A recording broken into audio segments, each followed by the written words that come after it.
Alrighty,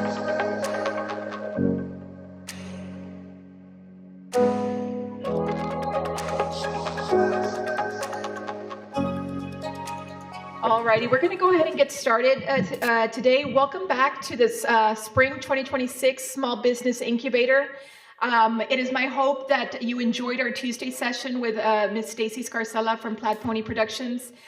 Did everyone have an enjoyable experience with that class? Did you all learn a lot? It is my hope. So she'll be our guest lecturer every Tuesday, and she'll be covering different topics as they pertain to marketing. And social media and strategizing for your marketing campaigns. Today, however, we are continuing the Small Business Incubator in-person sessions, and our topics today are small business financing and cash flow management. Okay, so we have a very special guest that she couldn't be with us in person, but she's zooming in to let you know of some small business financing options. So let's say you're ready to start your small business, and maybe cash or capital is an issue. She has some very viable options to offer you all. And her name is Gina Palma, and she is from LiftFund. So let's give her a warm welcome. Hello, everyone. Hi. Sorry I wasn't able to be there with you guys today. Last year I was able to attend, hopefully in the future, which hope you all will continue to invite me. I will be able to attend in person. My name is Gina Palma, and I am the Senior Business Development Officer with LiftFund. I've been with LiftFund for over 10 years. And our mission through LiftFund is to help those startup businesses or existing businesses that are in need of some capital and unfortunately cannot get lending through traditional sources such as banks. They can come to us and we can go ahead and help them. We work with clients who have credit scores from 500 and above, which we all know that a 500 credit score is not the best score.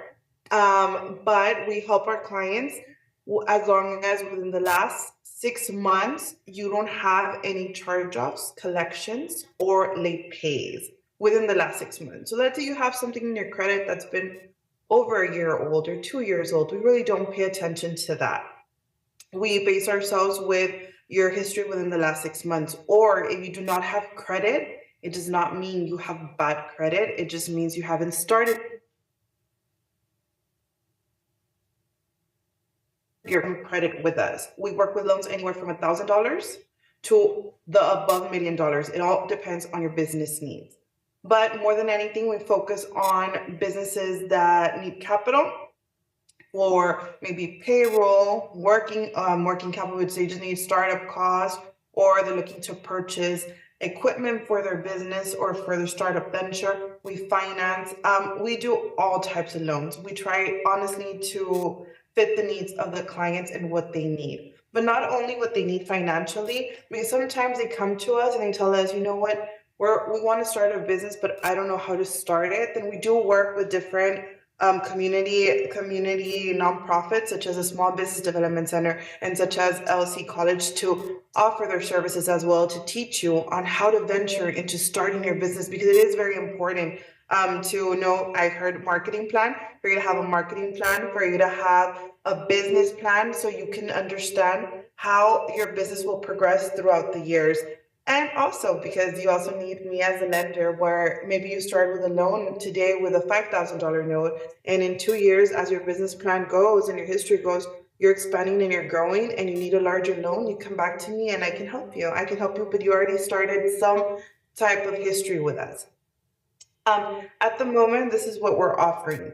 At the moment, we really don't have what we had last year, but we are offering loans for startup businesses or businesses that are planning to expand up to a cap of $20,000 with a 9.9% interest rate at the moment, which is really a great offer at the moment, because I don't know how many of you own vehicles or went to purchase a vehicle lately. Right now, a vehicle, the interest loans in vehicles are way above the 9%. So it's a good opportunity. Right now, what I was telling, I had just a client in my office probably an hour ago, and I was telling him it's $20,000 for a 48-month term, give or take, and you're looking at a payment probably $520, $550 a month, that's a very comfortable payment for a $20,000 note. Now, nonetheless, it doesn't have to be 20,000. You know, if you're looking for 5,000, 2,000, 10,000 with a 9.9 interest, it's way better than even a credit card right now that they have the revolving interest rate.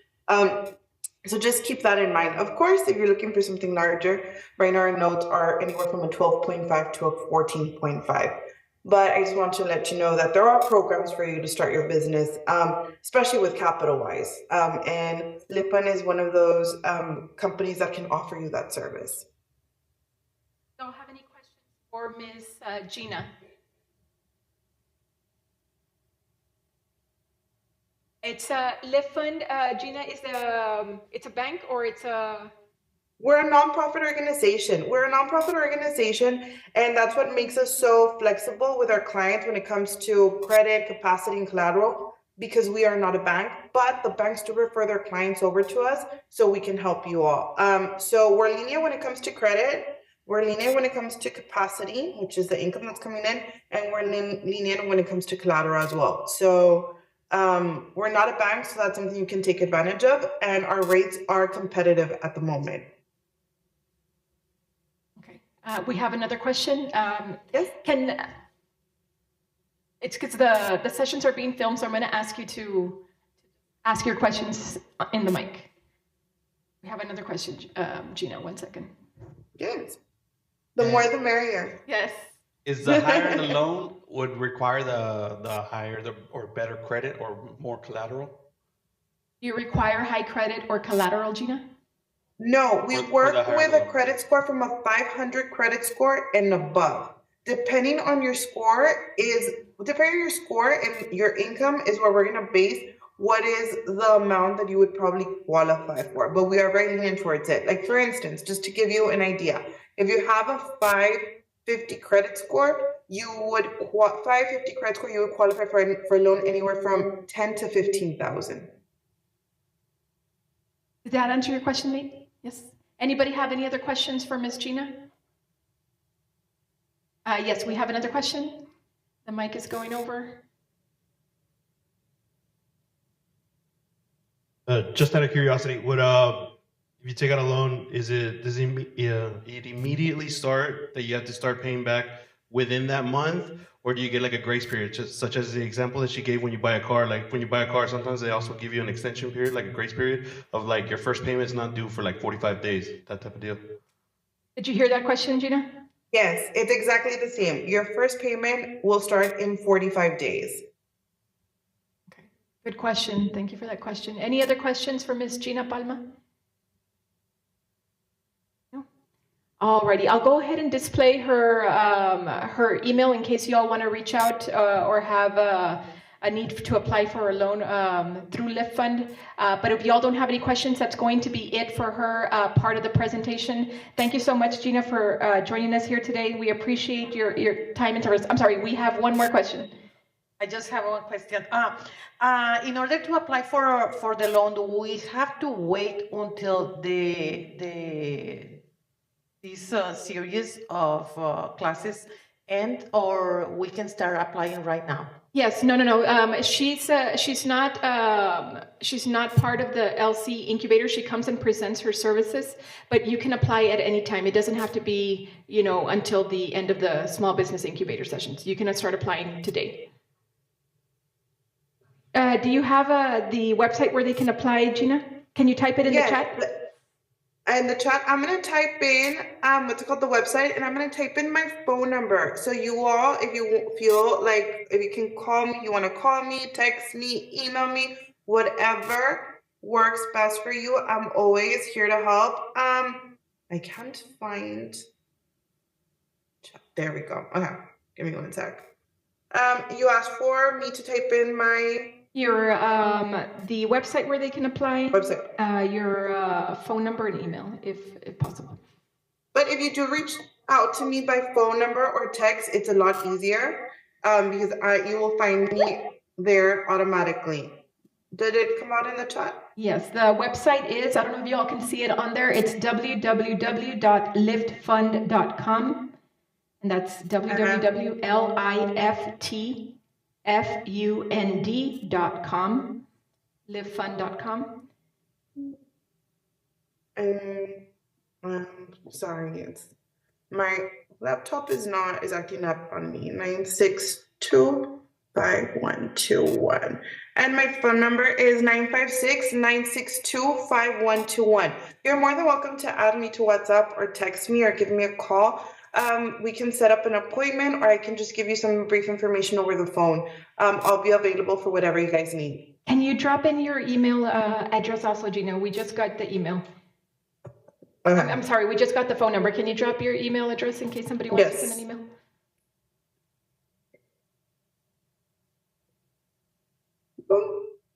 Maybe hopefully y'all can see it there. It's Gina Palma, phone number 956-962-5121. Or you can, she can be emailed at gpalma@liftfund.com. All righty. So thank you so much, Gina, for your time here today. We appreciate the knowledge and expertise you've shared with us today. And hopefully you can get some of our folks here to who are wanting to start a small business visit you within the next coming weeks. Thank you so much. No, thank you. Thank you all so much for having me. I really appreciate it. I really do hope to hear from you all whenever you all are ready. Or if you just want to stop by and have a conversation to see what you need to be ready, I'll be more than glad to sit down with you and help you through that process as well. All right. Okay? Thank you so much, Y'all Gina. have an awesome day. Yes, you too. Bye-bye. Thank you. Bye-bye. Bye. Alrighty, we're going to go ahead and continue. I know that some of you just trickled in. So that first half of the presentation was a presentation on behalf of LiftFund. So they're a nonprofit organizations that offer small business loans to those wanting to start their small businesses. Very low credit requirement and very, very decent interest rates. So you may want to check them out. Okay, but without further ado, we're going to go ahead and continue with tonight's presentation. I'm going to introduce our next speaker. Some of you may know her from the business department. Ms. Linda Ramirez currently serves as the department chair for the business management department at Laredo College. She also holds the role of lead faculty for the Center of Teaching Excellence and Learning, also known as CTEL. In this capacity, she provides innovation and impactful pedagogy-focused professional development for faculty college-wide. She is also the lead faculty for the Faculty Fellows Program, where she mentors colleagues in course development with an emphasis on open educational resources, or OER, promoting access, affordability, and academic excellence. She is a product of the Laredo Public School System. Ms. Ramirez graduated from Nixon High School in 1992 and earned her Associates of Arts degree from LCC. She later received both her bachelor's and master's degrees in business administration from TAMIU. She is certified in business education and Certiport certified in Microsoft Office Suites, Adobe Photoshop, Intuit QuickBooks, Office Management, Critical Careers, Professional Communications, and Entrepreneurship and Small Business. Ms. Ramirez began her professional career with the Social Security Administration and later worked at TAMIU's NAFTA Office of International Trade. In 1998, she joined United South High School's business department, where she taught business information management, keyboarding, digital imaging. In 2014, she was appointed by the Texas State Judge to serve as temporary Webb County Commissioner for Precinct 1. Since joining Laredo College in 2015, Ms. Ramirez has taught a wide range of business courses, including business principles, management and supervision, business ethics, human relations, marketing, applied accounting, and QuickBooks. She was awarded tenure in March 2021. Ms. Ramirez has received multiple awards, including the 2017 Most Outstanding Educator of the Year at Laredo College and the 2020 NISOD Excellence Award, the 2020 President's Teamwork Award, and the 2023 and 2024 President's Innovation Award for her work with CTEL. It is my pleasure to welcome to the stage tonight for the cash flow management portion of the Small Business Incubator, Ms. Linda Ramirez. Thank you. Thank you. That's all kind of embarrassing when you read it. And as you can tell, I'm ready to retire. Like, oh my God, I've been teaching a very long time. But oh yeah, I'll need this. Could you press it to start up? Good evening, everyone, and I'm so happy to be here with you guys. When Mrs. Del Toro asked if I would be a speaker at the Small Business Incubator, I was like, yeah, of course. Like, what do you want me to teach? And anything, you know, I can teach anything. And the joke now is, like, she asked me to do something really sexy, which was cash flow management, which is, of course, the irony there is this is not a sexy topic. Nobody likes cash flow management. And I was like, oh, okay, I'll do it. But I did have a good time putting this together, and I wanted to keep it simple and wanted to keep it basic and talk to you guys, basically the do's and don'ts, right? So just by a show of hands, who here already has their own business? Who's looking to start a business and kind of get into it? Good. That's about half and half, 50-50. My presentation does have a lot of think, pair, share activities where you're going to have to talk with your neighbor, right, to kind of collaborate on something, and then we'll pass the mic around and you'll tell me what you thought or what your answers were. And then I do have an activity which is kind of like an action plan, right? If you already have your business, that's going to work better for people that already have their business. Like, what are you doing? What are you not doing? What do you need to do? Type of thing, right? And even not, the action plan activities it's for you to take home. You're not turning anything in there. This isn't a real class. I'm not going to grade you guys on anything like that. But hopefully it's a tool you can use to kind of better prepare yourself when you are either currently in the business you have, the small business you have, and the one you're going to start. So I'm going to start. So if you want these slides or PowerPoints, here is a QR code. It's got the presentation, okay? You can scan it, and then you can save, like upload the presentation onto your phone, onto your notes or something like that. Trying to stay as little paper. I did print out some paper, but I'm trying to go environmentally friendly and not print out too much. We do have some pens and highlighters. I don't know if you guys want to pass them around, but I did bring some pens and highlighters from our department, and also the little papers for them to put their name. I think that what that little paper's for. Yeah, because we're going to raffle something off at the end of class as well. So make sure everyone gets a pen and a highlighter from the business department. I do have cards, business cards. If anybody wants my business card after the presentation, just come up and talk to me and ask me if you'd like that, and I can give that to you. And let's get started. Okay, so cash flow management for small business. That's what the topic of this presentation is. Staying in business. Yes, ma'am. Yeah, I can. As whenever you need me to stop or slow down, just do it, okay? Sometimes I go too fast. I want to respect your all's time, but I also want us to ask questions when you have questions, and stop me if you need to stop me, okay?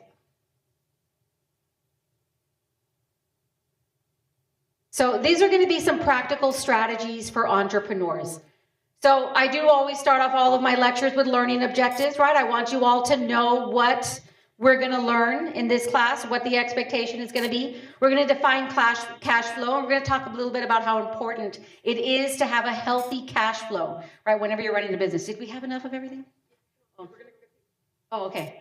We're going to identify strategies to improve your cash flow. We're going to recognize some very common cash flow mistakes, and maybe also have you guys, if you've made any of those cash flow mistakes, right, share them with us. Because that's the great thing about an incubator system like this, is that the whole purpose of an incubator is for people to help other people, right? For you to be able to have a support system and be able to ask a colleague for help and say, hey, did this work? Did this not work? What mistakes did you make? That's the whole point of this whole program. And so we want to take opportunity to do that today. We're also going to talk about applying tools to manage and forecast cash. I'm not going to touch on it too much, but computerized accounting programs like QuickBooks, right, are important tools to have whenever you have a small business. Yes, you can still do the accounting on paper, right, and you can kind of work it, or you can use an Excel spreadsheet. But honestly, some of these programs have become so affordable, it's really worth it. I haven't seen the latest price for QuickBooks, but it used to be $19.99 for the monthly online subscription. It might be a little bit more now, but still pretty reasonably priced. And of course, we want to develop habits that support those long-term profitability for your business. And essentially, we're going to focus on survival and growth, right? The first 1 to 5 years of your business, you're trying to just survive. You're trying to make sure you have enough cash on hand to make, you're literally living month to month, right? And then after you have, a healthy profit margin, you're showing a healthy profit margin, you're showing healthy cash flow, now you can start thinking about growing your business, opening a second business, expanding on what you have, things like that. But this is going to focus on just that survival, those first 5 years of your small business, and how you can keep it sustainable month to month. All right, so what is cash flow? It's basically money coming into your business versus money coming out, right? Because it's a combination of both. And yes, your money's coming in, but at the same time, money's going out every single day, right? Because you're paying bills, you're doing things. And so it seems like just as money comes in, it just as quickly is gone from the checking account, right? From your bank account. What you want is positive cash flow, where you have more inflows, right, than outflows. That's the ideal, that you've got more cash coming in. And we're going to talk about what cash is in a little bit, because cash isn't always liquidity or money. It can be accounts receivables, it can be credit, right? It can be things like that. But you want more of that coming in. Negative cash flows when you have more of it going out. And we are going to talk about that in later slides. Where are you spending your money? Why is more money going out of your business than coming into your business, right? And those are some of the things that I'm going to want you to start to identify.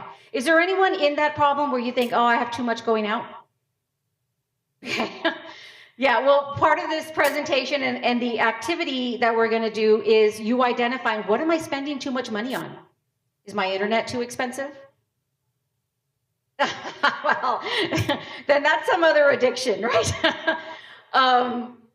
But maybe your internet is too expensive. Maybe, the phone lines that you're using. The what is? Are you a baker?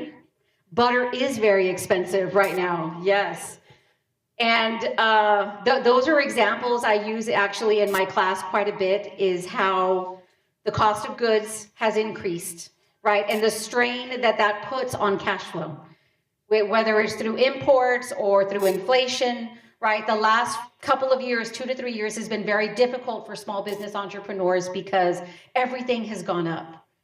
And so when that happens, if the cost of butter goes up, something's gonna have to give. You're gonna have to cut from somewhere else, because the whole point is to get the ins bigger than the outs, right? And so whether, yes, you can try to sell more, that's certainly gonna bring in more cash, but you have to cut what's going out.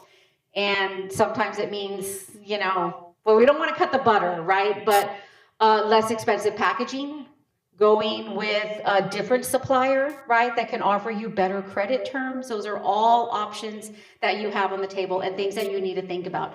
Oftentimes, I think when we find something really great that we like, and we find a wholesaler or a retailer that we like, we don't want to switch, right? You have a good relationship with them. You're like family, they've taken care of you. But if you get a better offer in terms of credit terms from someone else, you need to consider it, right? Especially if you're having those cash flow issues. I know relationships are important, especially with small businesses, because sometimes you need to rely on that people. You can also go back to that supplier that you really like and try to renegotiate your credit terms, right, to something that is more favorable and things like this. There's lots of options out there. We want to focus on timing, and this presentation is going to talk to you about timing a lot, when you pay things, when you collect things. So timing is always important with small businesses, and not just profits. Lots of times when you're real excited, you start your business and you're ready to get out there and you make your first sale and you get fixated on the profits, right? Profits does not equal cash flow. Those two are not the same thing, right? So we want to try to separate them, right? Profit is not cash.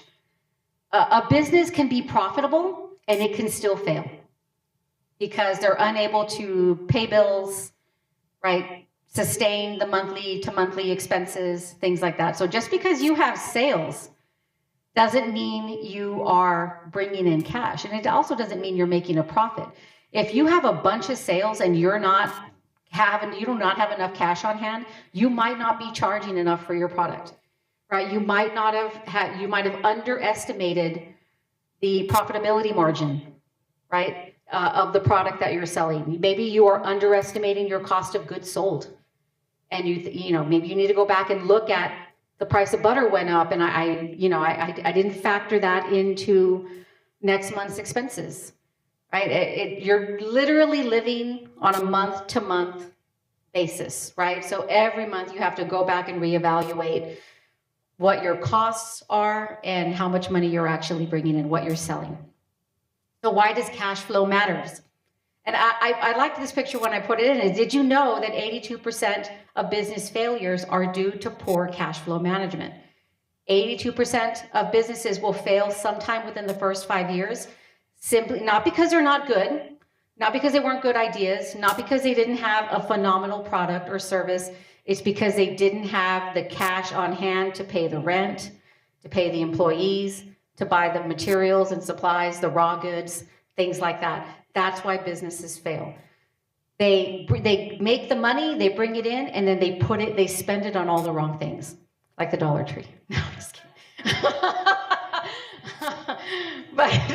But that can happen, right? They're spending money. They might like, oh, I'm going to spend all this money on advertising. Maybe you don't need that huge advertising budget. If you don't have money to pay the rent on the facility, then the advertising budget is not your biggest problem.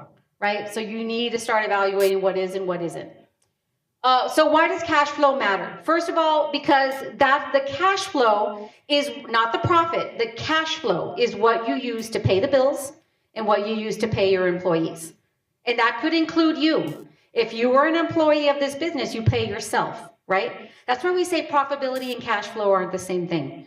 Because cash flow is going to pay your salary. If you are an employee of this business, you get paid, right, based on whatever cash is coming in. Cash flow is also what keeps operations running. Literally, it keeps the lights on, right? Paying that electric bill is going to keep the lights on in your business, so it's literally going to keep that business running. The electricity is how your mixer is going to operate, right? Things like that.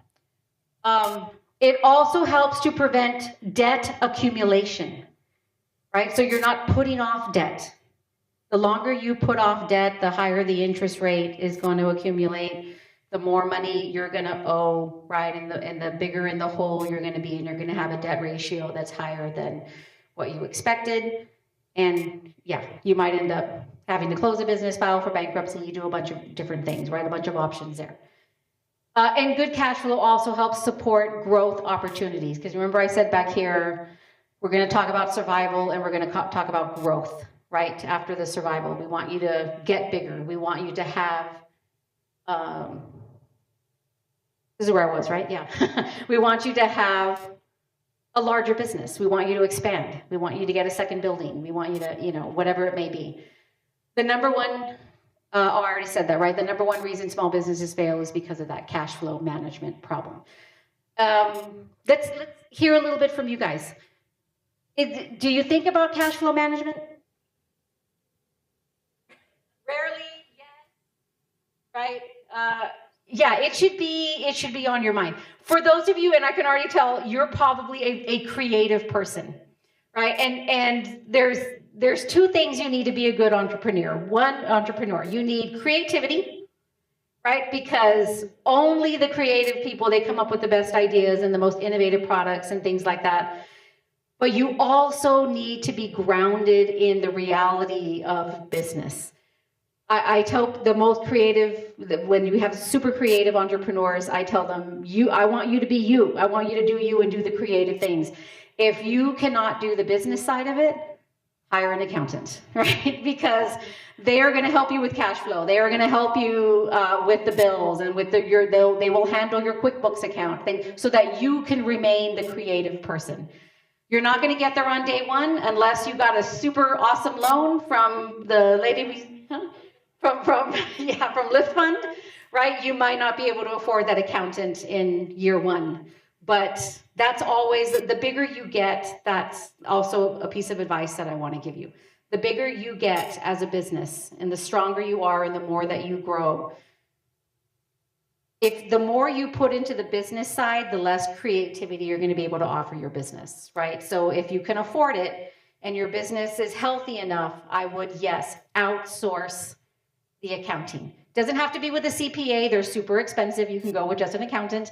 If you can afford the CPA, fantastic, right? But if you can't find a good accountant that knows how to use QuickBooks, that can kind of manage those numbers for you, because the creativity matters, right? And that's the soul of the entrepreneur, is because they do something that they love, and they have a passion for it, and we don't want you to lose your passion ever.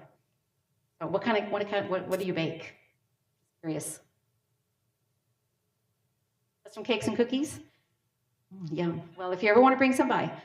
I've never turned down a cookie, so I don't plan on starting now.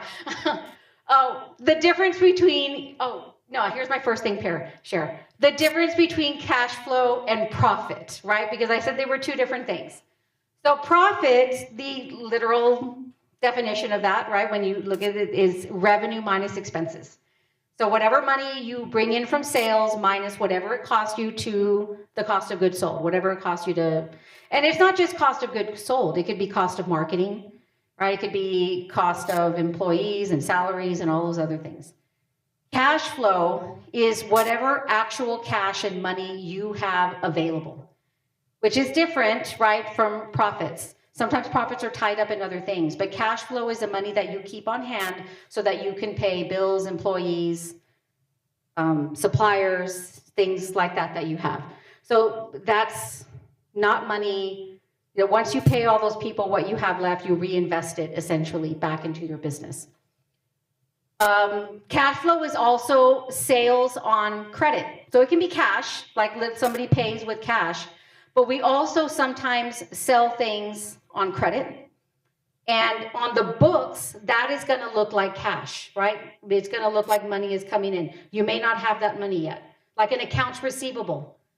Just because you've made a sale doesn't mean you have the money yet, right? Sometimes, depending on terms that you might have with your clients, they might not pay you for 30 days or 45 days, like we were talking about this loan right here, right? That's very, very common. Sometimes people buy things, unless it's a sale on demand, and most businesses are sale on demand, right? That you don't give them the product until they give you the money, right? And that's how most small businesses operate, but not every small business. Sometimes you extend credit to customers where they can get the product and then pay you 30 days later, 60 days later, 90 days later, or something, depending on the credit terms. And timing differences also matter there. So we're going to do our first Think, Pair, Share. And this is an activity that you do. Has anyone ever heard of a Think, Pair, Share or done a Think, Pair, Share in class? So essentially what this is I'm going to give you a question, and you're going to talk with your neighbors. It can be in groups of 2 or 3, right? Get together with somebody. You're going to talk about it, and then you're going to tell me what you got, and the rest of the class, what you all came up with. So the first question here is, can a business be profitable but still go bankrupt? So talk amongst yourselves. Grab a neighbor, 2 or 3 people, and then ask that question and ponder it and tell me what you think your answers are in a few minutes.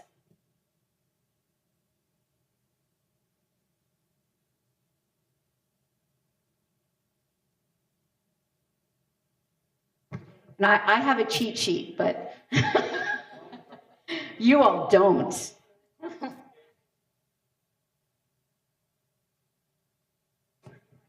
So why do you think, why don't you tell me if you can come up with reasons why you can still go bankrupt even though you're selling your product, you're profitable? You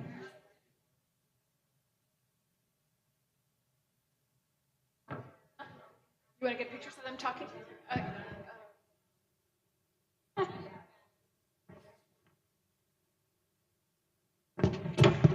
Does anybody want to share what their ideas were? I think we had a couple of people. Do you want to share your idea? Yeah, you're not getting enough your return on investment. Like elaborate. What do you mean? Like for example, if you pay too much for the item and you're underselling it, or sometimes you have to factor in if you sell online the shipping cost, the transportation, the taxes, all that good stuff.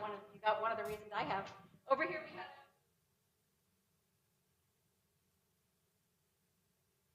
I get stage fright. No, you don't.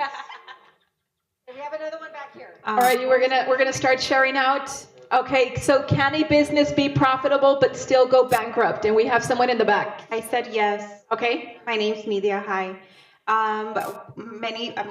Obviously many reasons, but it could be, I don't know, the stock market can go down and which make products, rise, which is what's happening right now. So that could be one of the reasons why businesses might close. Yeah, you brought up a good point about the stock market, right? Because sometimes in small businesses, when we have extra cash, we're told to invest it. Has anybody ever told you that?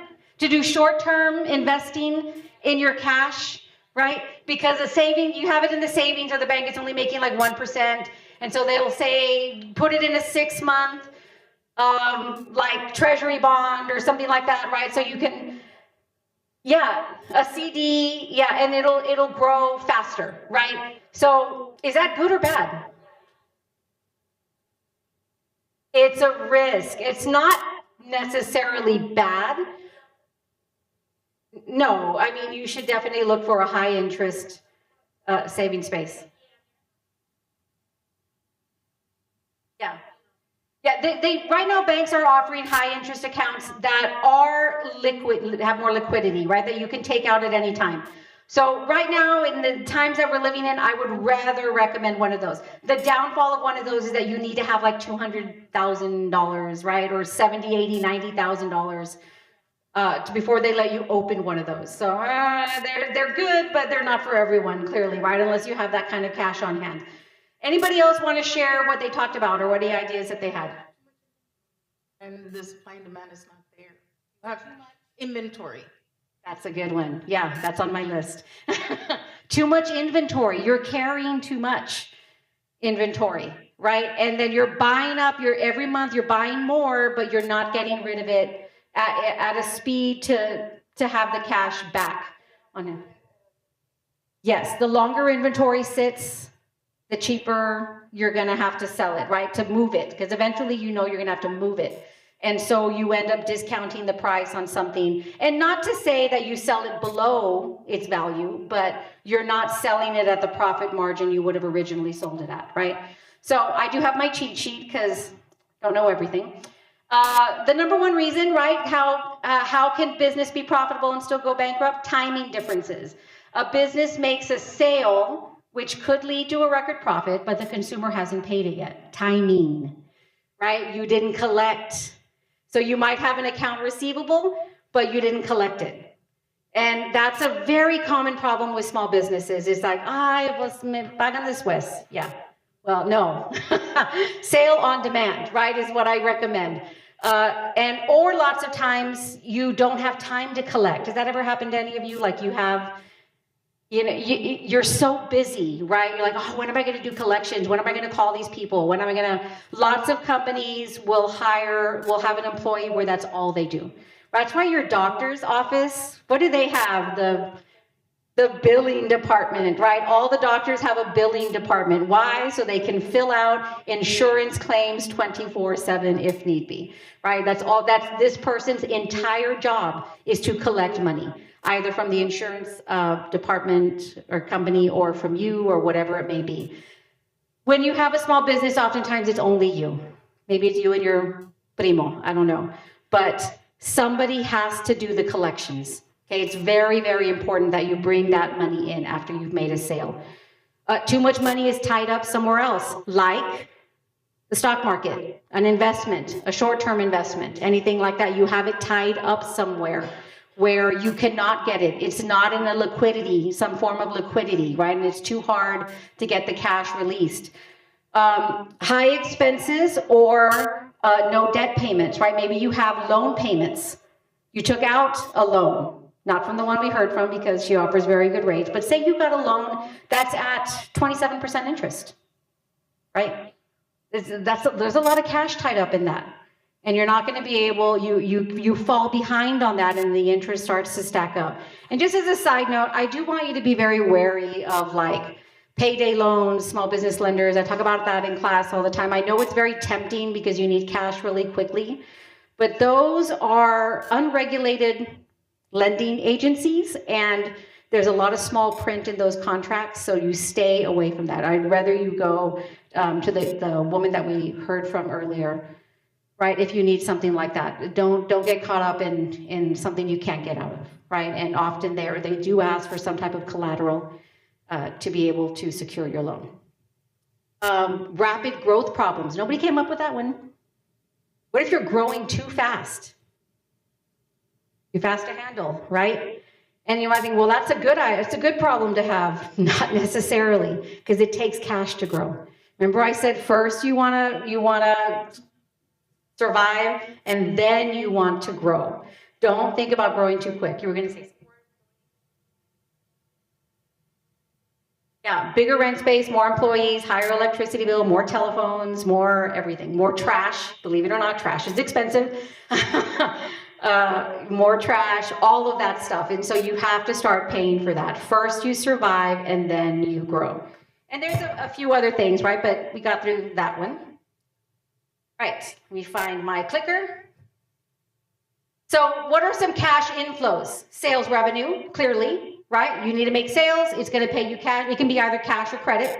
There could be credit terms, and they can pay you later, or it's going to be on collection. But that is the first place we get cash, from sales. Sales of the product or the service that our business provides. Then we can get cash from loans or lines of credit, like the loan officer that we saw today. You can also go to a bank or a credit card company and get a line of revolving credit. So in the event that you have a month where you fell behind, where you don't have enough cash on hand, you can go to your revolving credit. Say you have a revolving credit of $10,000. I just need $2,000 this month, and you just pull $2,000.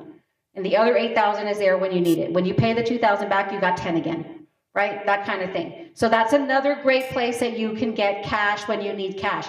And that's also a fault that a lot of small business entrepreneurs don't do. They don't secure a line of credit. And you should. It doesn't mean you have to use it. In fact, you don't pay interest until you use it, right? And it just sits there for you to have it in the event that you need it.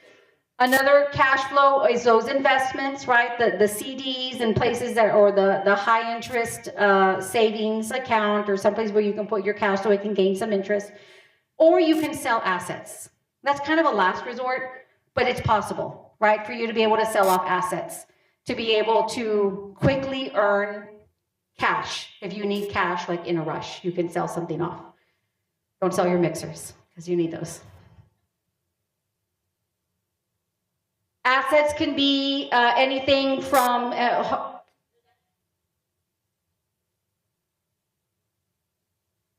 land, cars, anything tangible that you can make money out of it. Computers, printers, any type of equipment. Equipment that you use, old equipment that you no longer need. Maybe you've replaced it with something else. You can sell it. Yeah. You name it, right? Vehicles, anything like that. Anything that the company is on the company books is considered an asset. It can be a building, it can be land, it can be something like electrical equipment, computers, you name it. And companies often do that. They'll sell off assets that they're no longer using to be able to generate some cash on hand. Let's see. The outflows. So what are some of the things we're spending the money on? So we know how we're bringing the money in, right? Through sales, through loans, through credit, through things like that. But where is the money going after we have sold our product? Rent, utilities, and payroll. Those are the big three. Right, you're paying yourself, you're paying whatever other employees you have. In fact, payroll is always the largest expense for any business. It's going to be the payroll. So the more people you hire, right? If you're a small business, you luckily you don't have to worry about insurance and some of those fringe benefits, but you may still offer something. You may. Any business can offer insurance to their employees. Under federal law, you do not have to unless your small business is of a certain size. And so, I would write, it's a give or take, right? But if you reach that size, then you have to. And then that could triple the cost of your outputs, your cash flow outflows. Inventory purchases. I think we said here, right? Too much inventory can be a big problem. A lot of your cash is going to go to purchasing inventory that you're going to need, whatever you're going to be selling, whether they're raw goods or, whatever it is. Loan payments, if you do have a loan, well, they're due at the same time every month, right? And so that's something that you definitely have to pay. Marketing and operational expenses is next. Now that's a good place to cut, right? Because you can go it slim if you need to go it slim, right? You can cut payments here and there. You can slim down, cut your marketing budget, things like that. And then, of course, taxes. You can't get away with that unless you're an enormous multi-billion-dollar corporation. That's always a joke in our department, is like, businesses pay taxes, but do they really? Like, there's a lot of ways that corporations can take tax cuts. Not so many for small business, not the small ones. Yeah, so that's right. Tell us what taxes you pay. Right now, the biggest one is the unemployment taxes that I have to pay.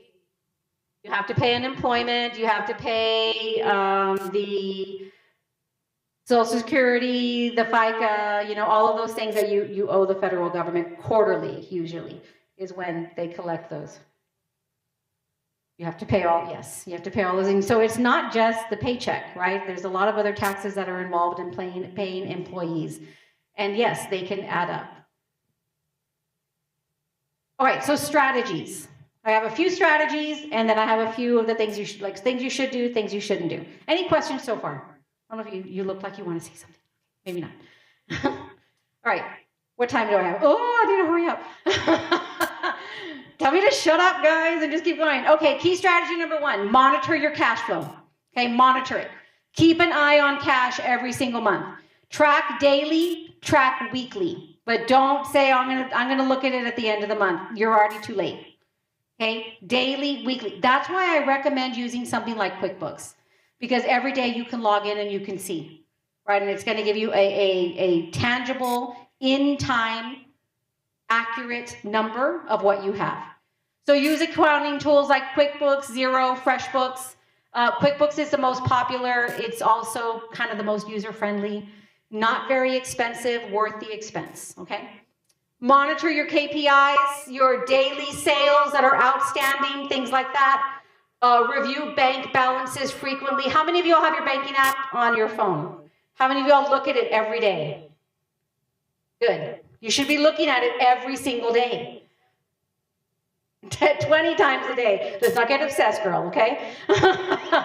But of course, you're checking for things like fraud. You're checking to see if a payment was cleared, right? Stuff like that. So yes, you need to pay attention to that. Do stay informed. Don't set it and forget it. And say, oh, it takes care of itself.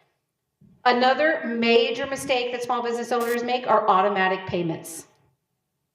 Right? Don't do that. Be involved in every payment you make. Do not put things on automatic payment. Because then you're not monitoring if that payment went up, right? Or if something like that happened. So I recommend you don't do that. Do not set and forget. Yes. As for the automatic payments, you mean like charging clients or? No. Electric bill. Like setting it to pay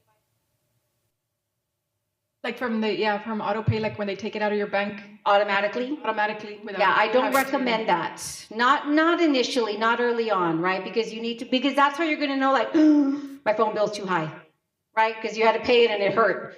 And so now I need to look for another provider. Let me go somewhere else. Let me find something cheaper. Let me, right? Because you're going to know month to month how much things are actually costing. Number 3, manage your outflows. Negotiate payment terms with your suppliers, guys.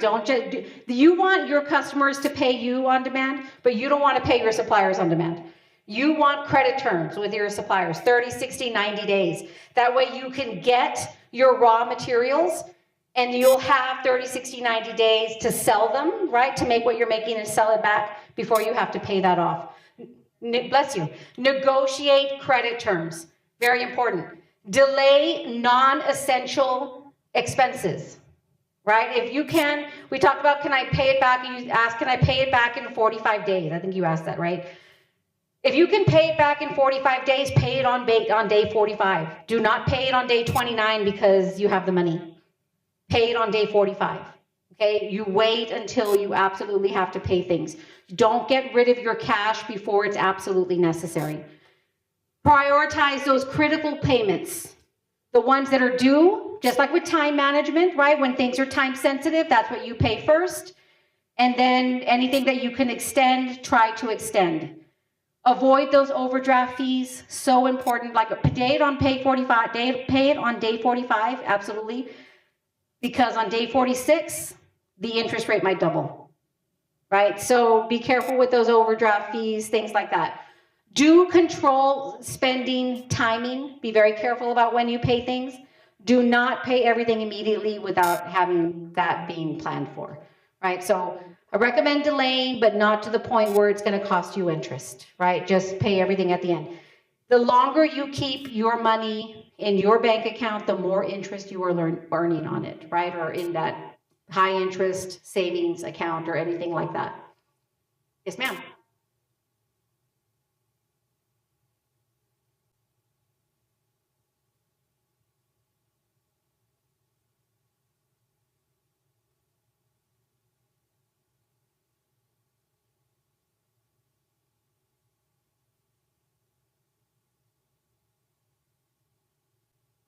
That depends on the loan terms. Usually, yes, right? But you make sure. There are some loans that they may not take it towards the principal, right? But you really have to specify that you want that payment to go towards the principal.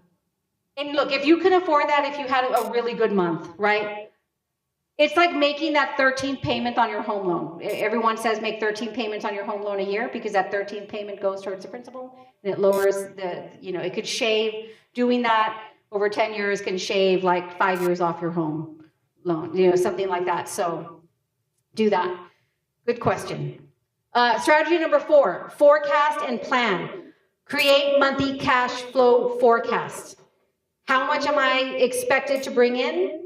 How much am I going to have to pay, right? Try to predict pro forma reports, right? Try to predict what you're going to be spending and what you're going to be bringing in month to month. Lots of businesses have ebbs and flows, ups and downs. Some months they traditionally do very well. Some months they don't do very well, right? Christmas time is usually a time when businesses, November and December, where they make a lot of money because of extra sales and things like that. Plan for seasonal changes.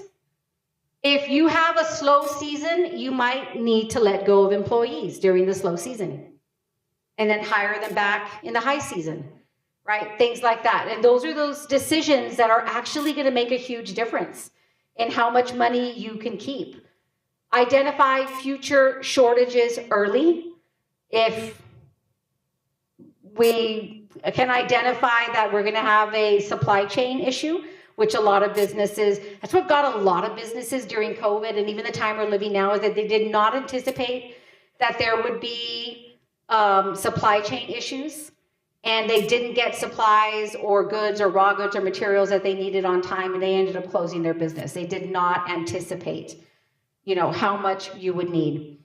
And adjust your spending proactively, right? That's another part of forecasting. Adjust that spending. If you know you're going to have a slow month, you need to spend less because you're going to have more cash on hand. You're not going to have as much money coming in and the same amount going out, almost always, right? Almost always your expenses stay the same. Most expenses stay the same.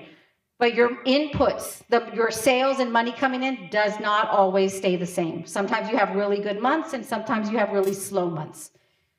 But I guarantee you the rent, if the rent is $2,500 a month, that doesn't change. Right? It's still going to be $2,500 a month, whether you sold $10,000 worth of sales or $2,000 worth of sales. The rent is still the same. Key strategy number 5, build some reserves. Have a little bit in savings, right? Have a little cushion. Set aside emergency funds. We're talking about those profits. Like if I have profits, should I put it towards a loan payment? Absolutely. If you don't have a loan payment, put it towards your emergency fund, right? You don't have to, If you're paying yourself as an employee of the business, you don't need to see profits right away. Profits is the icing on the cake, right? You're already paying yourself. So if you did earn a little bit of profit that month, put it aside, okay, for the time when you do need it. Aim for 60 to 90 days of expenses, or roughly 25% of the annual cost. My father used to tell me this, and I love my father. He was a brilliant man, and he always used to say, make sure you have enough of your savings account for 3 months in case you lose your job, right? And that way you can live for 3 months. You can still make your house payment. You can still pay for your car. You can still do all of those things. Secure a line of credit early. Right when you start your business, go to a crediting agency, a bank, someplace, and get that line of credit, $8,000 to $10,000, that you don't need to use every month. You just need to use just in case, right? But you have it there. It's just safety net for you. Do prepare for uncertainty, because like what's happening 2 weeks ago, what happened 2 weeks ago, and everyone is like dying now. Gas. Nobody thought we'd bomb Iran. I did, but but nobody thought we were going to bomb Iran. That was crazy, right? And then gas has shot up $2 more a gallon. Well, like $1.55 or something like that. 60. Remember the eggs, the egg shortage, the bird flu. Woo, that was another one. Who even had heard of avian bird flu, right? And how it was going to wipe out the bird population, and your eggs went from $2 a dozen to $7 a dozen. Right? Because there were no chickens to lay the eggs, because all the chickens had to be killed because they had bird flu. Uncertainty. Huh? Get some chickens in your backyard, guys. It's Laredo. You can do that. No one's going to say anything until the rooster wakes you up at 4 in the morning. No, you don't need a rooster to have chickens, because they sell feed that has the hormone in it. I spend a lot of time at Tractor Supply.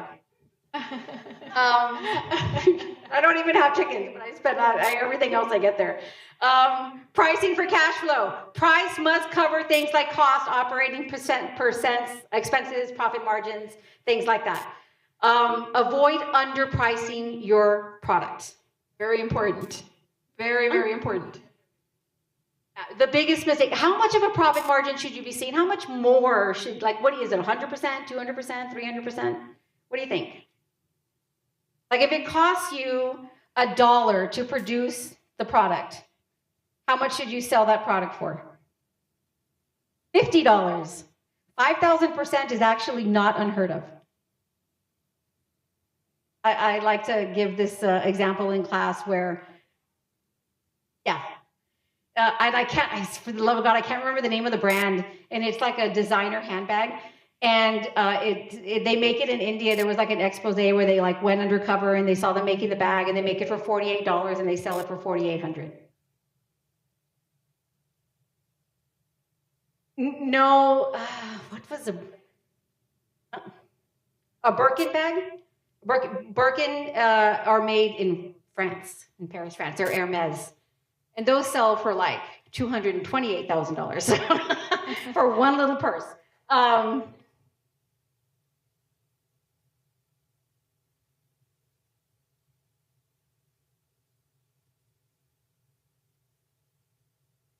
And prisoners make what, 10 cents an hour or something like that? Oh, yeah, they might not get paid in Mexico, you're right. Yeah. So again, how much do you price your product over? You said 3 times more than the cost of the good.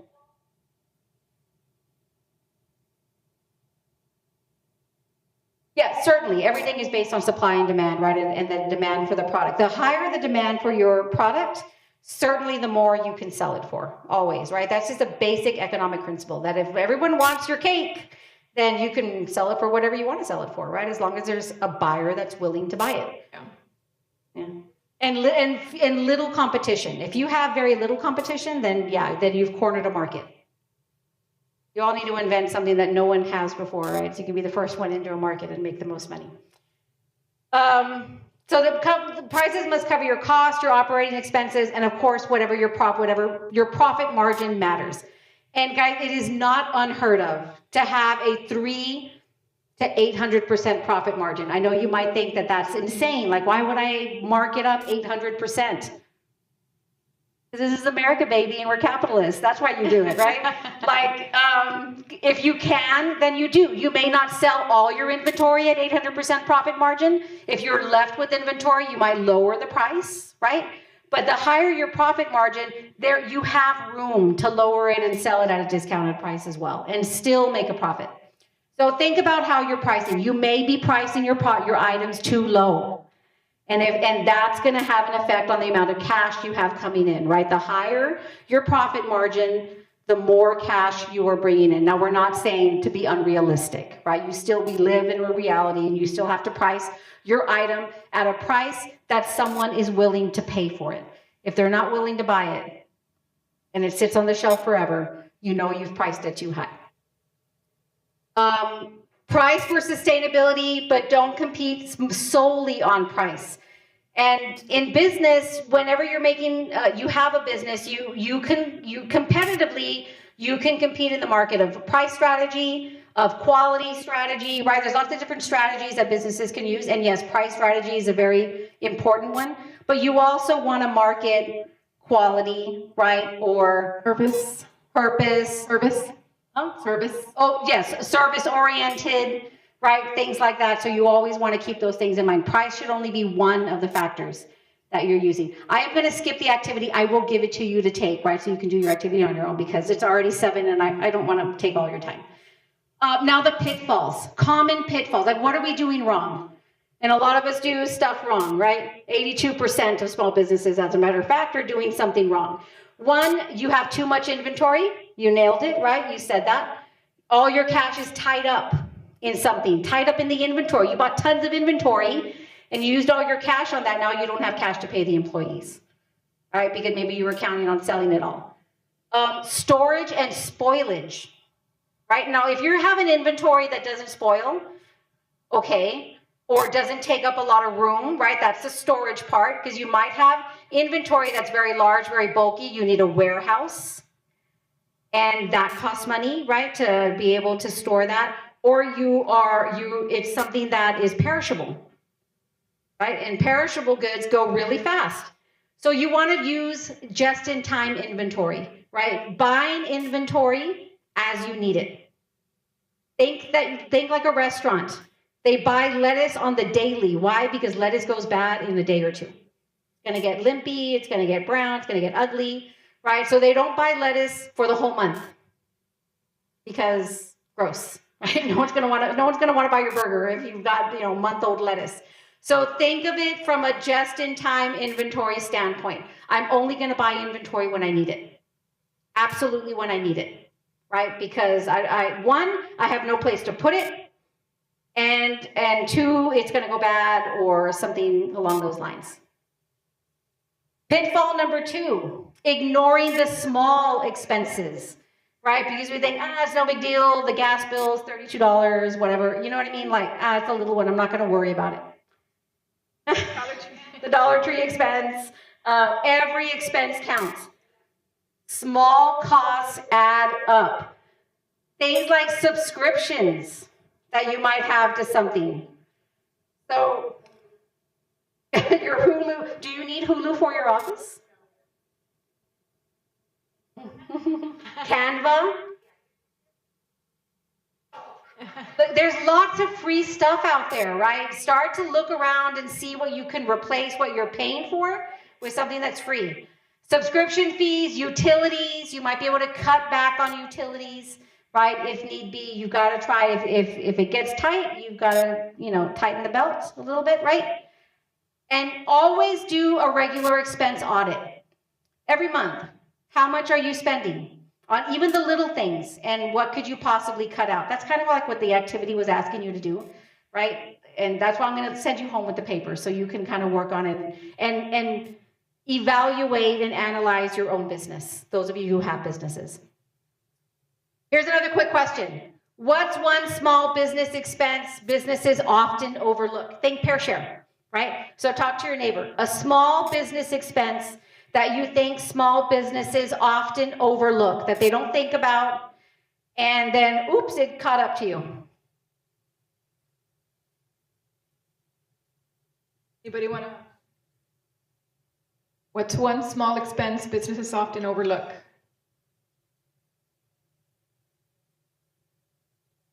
Fuel, maybe? The ketchups, the takeaways, the bags. The catch-ups, the bags, the takeaway products, things like that. If you're a restaurant owner, yeah, those things are not included in the price of the meal, right? Those are like convenience items that you use to send, the customer away. Do you need the bags? Do you need the utensils? Sometimes you do, yes. It depends on how big your takeaway customer base is or what their expectation is, things like that. But that's a good example. Anybody else? Cost of gas, get a delivery service, things like that. Those are all really good ideas. Anybody else have something? Packaging, yeah. The kind and the quality of packaging that is being used. And you've seen that with your own Amazon packages, right? They don't send them in boxes anymore, right? Just a little paper bag, and sometimes now the plastic bag. Yeah. Yes, if you have multiple items and they can put them into one box, they'll do that. But they have learned to reduce packaging, right? And that's for cost purposes as well. And even how about how you package your product? Yes, you can reuse, recycle, do all kinds of things. Buy from a vendor that uses only recycled materials, and it might be less expensive. All kinds of stuff. So my cheat sheet, right? Subscriptions and software. The Canva, right? If you need to cut something, that's a good place to start. Like, there's a free Canva account, or find someone who pays for it and get their username and password. Office and convenience costs, snacks, water in your office. If you're feeding your whole staff, maybe you can't be doing that, right? Snacky packs in the office, things like you have for guests and people to walk in. Some of that might have to go. Payment processing fees. You know that when someone uses a debit card, the system charges you 2 to 3%, sometimes more. 3%. That's why lots of small businesses pass that charge on to the customer, especially if you're debiting less than a certain amount of money, they'll charge you the fee. I know because they do that at Quickie Bakery, and if I charge less than $5, they charge me like a 4.5% fee for using my card. So I'm like, all right, give me another concha. Like, you twisted my arm. Let's go. And so, yes, but you can do that, right? You can choose to pass that fee on to the consumer, because that's a little fee that's going to add up. Everyone that uses the debit card, at the end of the month, the fee to that processing company can be in the hundreds or even the thousands of dollars, depending on how many debit card sales you're making.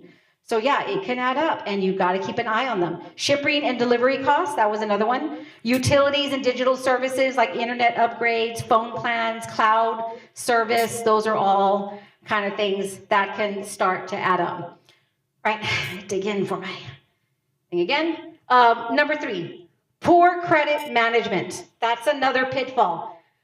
Late customer payments, right? You make a late payment, they charge you extra, right? You have to pay the extra interest fee for the late payment. No follow-up on invoices, weak credit policies. You can negotiate your credit terms with your suppliers, and I strongly recommend you negotiate credit terms, right? So that you can get the best possible terms. Do set clear payment terms. Don't avoid difficult collection conversations, right? Like, I hate to bring it up, but I haven't collected and you owe me, you need to collect. You need to collect. If you're not doing cash or sale on demand, then you need to have a strong collection policy where you are always collecting from the customers. The people that are doing the plumbing, right? Or asking for the plumbing, you need to collect from them. Number 4 is no cash forecast, operating blind, not knowing what you're going to have to pay next month. That's the blind forecast. Know month to month what the expected expenses are going to be and what the expected inflow of cash is going to be. And you may have surprises like cash shortages. Maybe last month you did super awesome and you sold, $14,000 in sales, and then this month you sold 8, and you're like, oh my God, that was half. Like, what happened? I wasn't expecting half. I bought all this stuff. I bought all this inventory. I rented a warehouse. Like, oh, you know what I mean? You must forecast. And don't miss out on opportunities. Constantly reevaluate, do a SWOT analysis, find out what opportunities are out there, things that you can take advantage of, all that kind of stuff. This is, I believe, our last Think, Pair, Share. And so get with your partner. You run a small business and sales are strong, but you still can't pay bills on time. Discuss with your neighbor what's happening. What might the problem be? And what do you do first? So sales are strong, you're selling, but you still can't pay the bills. So what do you think you did wrong? And then I'll ask a few of you to tell me why.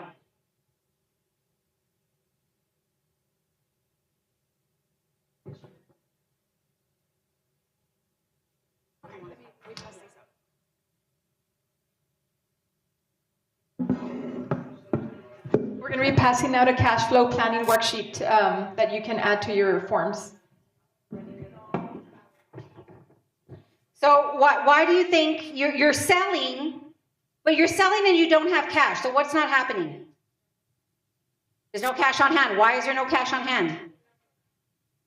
Too much credit? You're not collecting. Number one. Yes. You're not collecting. That's the number one reason you do not have enough cash on hand. Sales is not the problem. You have an awesome product or service. The problem is you're not collecting your money. You're letting them walk out of the business without giving you the payment prior to them receiving the product or the service, which is fine, right? If those are the terms you have with the buyer, but you must collect. Tighten up your collections, get paid faster. And that might mean don't work solely with just actual cash. Take things like debit cards, credit cards. That will ensure that you get paid faster. I know a lot of people don't want to use the collection debit card machine. We're a cash-only business. Well, that's going to deter a lot of people. I mean, guys, even the Girl Scouts take debit cards, right? Yeah. You have to start taking all types of cash, right? Not just actual cash. And then, oh my God, please don't take a check anymore. It's 2026.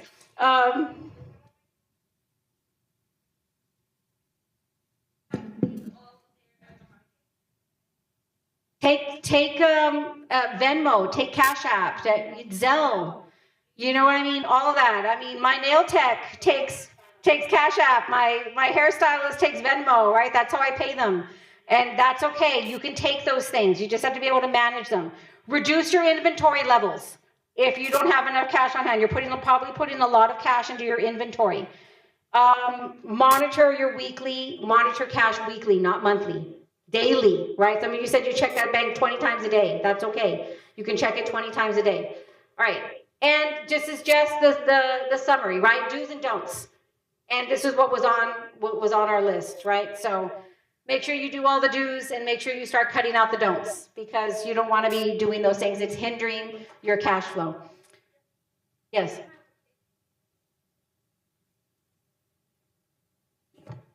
Skip it.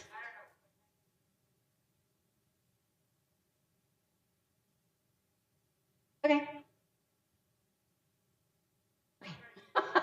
And I'll leave this up for anybody who needs it. And I'll put the QR code back up again. So that's the end of my presentation. What did you guys think? Yay, nay, did you learn something? I hope. I'm so glad. And I'm so glad I did this. I really did have a good time. Even though it's not sexy, that's okay. It can be cute. I had a wonderful time here with you guys tonight, and a lot of great ideas. And I do see some familiar faces, people that I've had in class. I currently have in class this young man right here, and things like that. So, yeah, any questions for me? Good, I don't like answering questions at the end of class. You can come up to me and ask me personal questions. I do have my business card if anyone is interested. If you want to take some business classes or classes in QuickBooks, we do offer QuickBooks. We have an applied accounting program and a management program here at United South. We also offer small business entrepreneurship as one of our courses where we cover everything from small business financing to cash flow management to accounting to all different kinds of things. So I'm here to help you with that if you have any educational concerns or just any kinds of questions. I do have something to raffle off to you guys. Did everyone get a pen and a highlighter?